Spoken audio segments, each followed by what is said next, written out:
Good morning students.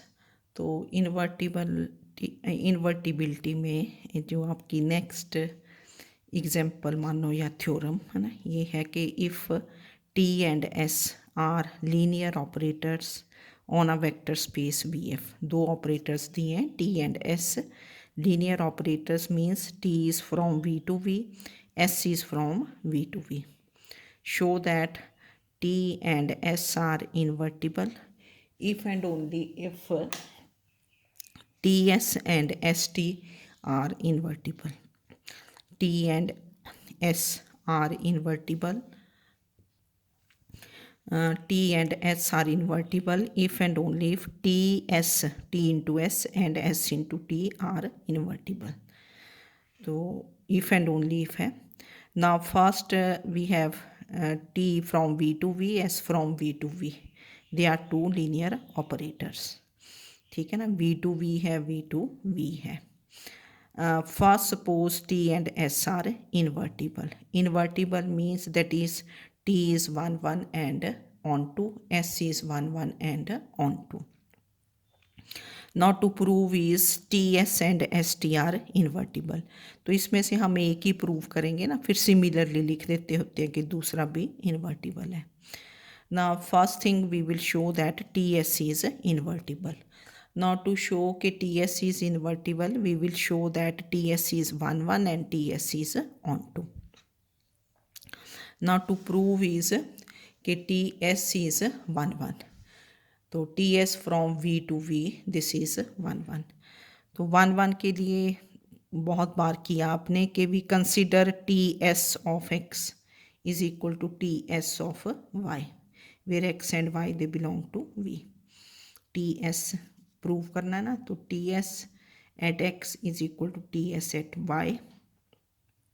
Now this implies T of S x, product में ऐसे लिखते हैं, मतलब ये एज इट इज़ चलता है, T of S x is T of S y. तो दिस इम्प्लाइज ये S x is equal to S y, क्योंकि टी क्या है, T is 1 1।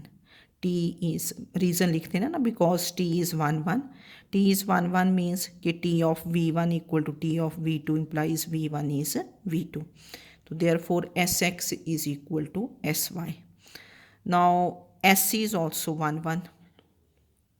Sx is equal to Sy. So this implies x is equal to y because Sc is 1 1. So t is 1 1 and Sc is 1 1 use करके we get Ts at x is equal to Ts at y. This implies x is equal to y. So therefore Ts is 1 1. Now second thing to prove is Ts from V to V is onto. Ts from V to V is onto. तो onto के लिए हम onto use करेंगे 1 1 के लिए। 1 1 की दोनों properties आ गई है ना, T भी 1 1 S भी 1 1 हमने यूज़ कर लिया।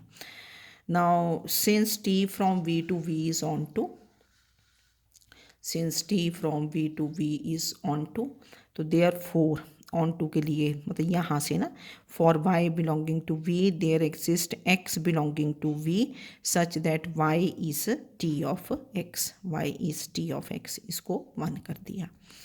now s from V to V is also onto, तो therefore थोड़ा सा ये यहाँ आपको ख्याल रखना है कि जो यहाँ ये वाले लिया ना आपने, जो ये एलिमेंट x, तो यही लेना यहाँ कि for x belonging to v there exist, कुछ और कर देना, z belonging to v such that x is equal to S Z.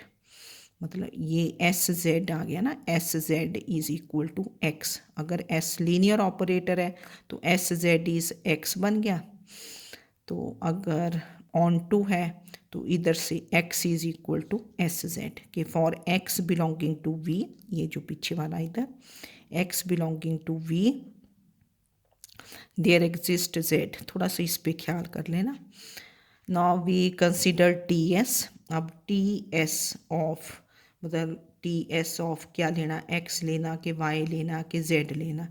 अब क्योंकि जो पीछे आपका ऑपरेटर होता है उसी पे चलेगा ना ये कि ऐड कहाँ लोगे, तो एस सेट कहाँ डिफाइंड है, जेड पे, तो टी एस ऑफ जेड कर दोगे, तो this is T of S z, T of क्या लिख दोगे, S z, and what is your S z is x, तो this is T x, and T x is क्या है आपके पास, वाई, तो we start with T S of क्या हो जाएगा, z, and this is T of S z क्या है, एक्स, तो this is T x, and T x is equal to क्या है, वाई, तो therefore for y belonging to v there exists z belonging to v such that y is equal to ts of z. For y belonging to v there exists z belonging to v such that y is equal to ts of z. So therefore ts is onto v to v, this is onto, so this implies ts is invertible. And similarly we can show that st from v to v, this is also 1 1 and onto, similarly कर देना है ना. Now conversely what is given, conversely let ts and st are invertible, that is ts and st are 1 1 and onto. Now we have to prove is that is t and s are invertible, t and s are invertible. To prove t and s are invertible, so first thing we will prove that t is 1 1, that tx is ty where x and y belong to v. तो then we operate s on both sides क्योंकि s भी है ना आपके पास second operator, तो this is s of tx is s of ty, this is st of x is st of y. अब इसमें आपने ये देखना कि व्हाट इज़ गिवन इज़ कि S T is invertible, S T is invertible means that is S T is 1 1 and S T क्या है, onto भी है, तो S T is 1 1 that means x is equal to y, तो यहाँ reason दिया हमने कि एस टी इज़ 1 1, तो therefore T from V to V is 1 1. Now to prove similarly S prove कर दोगे, S from V to V this is also 1 1, तो उसके लिए S x is S y करोगे, फिर टी ऑपरेट करोगे, T S 1 1 है, वैसे ही आ जाएगा, सिमिलरली लिख देना है.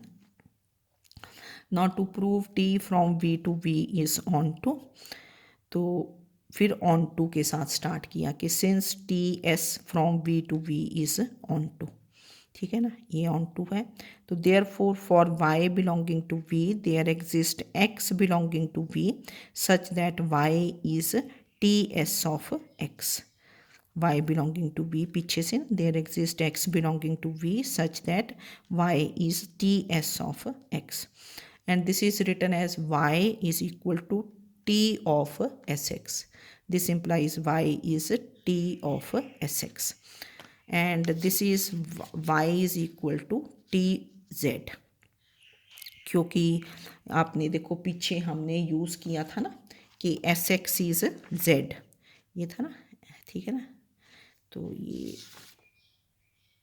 एस एक्स इज़ जेड, या फॉर एक्स बिलोंगिंग टू, तो एस एक्स पीछे से नहीं आया, ये S from V to V is linear operator, तो therefore S x this is equal to z, so that is y is equal to tz. So therefore for y belonging to v there exists z belonging to v such that y is equal to t of z, so therefore t is onto, so t is 1 1 and onto, so this implies t is invertible, and similarly we can show that s is invertible. तो इसको theorem को देख लेना, थोड़ा result भी याद रख लेना इसका कि T and S are invertible if and only if T S into S T and S T are invertible, that is their product is invertible. Now the second example is easy है, ये काफ़ी example है ना, तो second is कि if T is linear operator on V such that t square minus t plus I means identity operator is equal to 0, ये 0 capital करके लिखा है, तो that is this is 0 operator, then prove that t is invertible. ठीक है, T linear operator such that we have this thing, prove that T is invertible. तो ये given लिख दिया यहाँ से। तो यहाँ से दिस इम्प्लाइज टी स्क्वेयर हमने इधर ही रखा, T square is T minus I, ये टर्म्स इधर ले गए, this is T square is T minus I, इसको 1 कर दिया। Now to prove T is invertible, that is to prove T is 1 1। तो let X and Y they belong to V such that T x is T Y, T is 1 1 prove करेंगे ना, तो हम start लेके चलते हैं कि let T x is equal to T Y. तो operating T on both sides, T of T x is T of T Y, क्योंकि यहाँ कोई एस वगैरह तो है नहीं ऑपरेटर, एक ही ऑपरेटर है ना टी, और यहाँ हमारे पास टी स्क्वेयर भी है, तो हमने टी ऑपरेट कर दिया। तो T square X is equal to T square Y. तो this implies T minus I, what is t square? This is t minus I of x, this is t minus I of y. तो this is tx minus ix is ty minus iy, ऐसे हो गया ना। अब tx is equal to ty था, तो tx and ty cancels, तो this implies minus ix is equal to minus iy, minus ix is equal to minus iy। और आई x क्या होता है, what is I of X? I means identity operator, this is X, minus X is minus Y, तो this implies X is Y. तो हमने कहाँ से start किया, T X is equal to T Y, तो this implies X is equal to Y, where X and Y they belong to V. तो therefore T is 1 1, T from V is 1 1। देखो, अगर तो मतलब questions में जैसे है कि आपको इन्वर्स फाइंड करना होता है, फिर तो आपको टी ऑन टू भी प्रूव करना पड़ता है। पर अगर आपके पास टी हम 1 1 प्रूव कर दें, तो दैट मीन्स टी इज़ क्या होगा, नॉन सिंगुलर, क्योंकि थ्योरम है आपके पास कि T is 1 1 if and only if T is non singular. तो अगर टी नॉन सिंगुलर है तो that means T is also invertible, मतलब एक प्रॉपर्टी प्रूव करके भी टी इन्वर्टिबल होता है। पर अगर जैसे आपको क्वेश्चंस में पूछा जाता है कि फाइंड टी इन्वर्स, फिर हमें टी इज़ ऑन टू, क्योंकि ऑन टू से ही तो आपका इन्वर्स आता था, है ना, कि W is T of V, फिर W को आप A B C करके लेते थे ना, वो क्वेश्चंस ज़रूर आपने देख लेने, वो इम्पॉर्टेंट है। तो यहाँ टी इज़ 1 1 आ गया, तो this implies T is non singular, तो therefore T is invertible. अगर टी इज़ 1 1 आ जाए तो टी नॉन सिंगुलर हो जाता है, और T non singular means that is T is invertible, ठीक है। तो इसमें जो हमने इन्वर्स किया था, मैंने आपको एक ही एग्जांपल दी, तो इसमें से सॉल्व एग्जांपल्स 2 and 3 ये अपने आप कर लेना। इनमें भी इन्वर्स ही फाइंड करना है सेकंड एंड थर्ड एग्जांपल में। सेकंड एग्जांपल में वो डेफिनेशन यूज़ करता है कि पहले एस फाइंड करेगा ना, एस मतलब टी इज़ ऑन टू से, फिर S T is I is T S, वो प्रूव करते हैं। तो आप किसी भी मेथड से कर सकते हैं। और थर्ड एग्जांपल में टी इज़ 1 1 जब शो करते हैं, तो उसने शो किया कि to show T is 1 1 we will show that T is non singular show कर सकते हो, वो इजी होता है नॉन सिंगुलर शो करना। पर जब आपको इन्वर्स फाइंड करना है तो यू हैव टू प्रूव कि टी इज़ ऑन टू, क्योंकि ऑन टू से ही आपका इन्वर्स आता है। तो इन्वर्स फाइंड करने के लिए आपको 3 वेज बताए हुए हैं। मैंने आपको एक वे दिया फर्स्ट वाला, फर्स्ट एंड थर्ड एग्जांपल तो सेम है ना, ठीक है। तो तीनों में आपको ऑन टू तो निकालना ही पड़ता है। तो आप ये 2 एग्जांपल्स कर लेना, सेकंड एंड थर्ड। प्रॉब्लम हो तो मेरे को पूछ लेना, और इन्वर्स फाइंड करना आना चाहिए, आप किसी भी एग्जांपल से कर लें, ठीक है। Okay, thank you.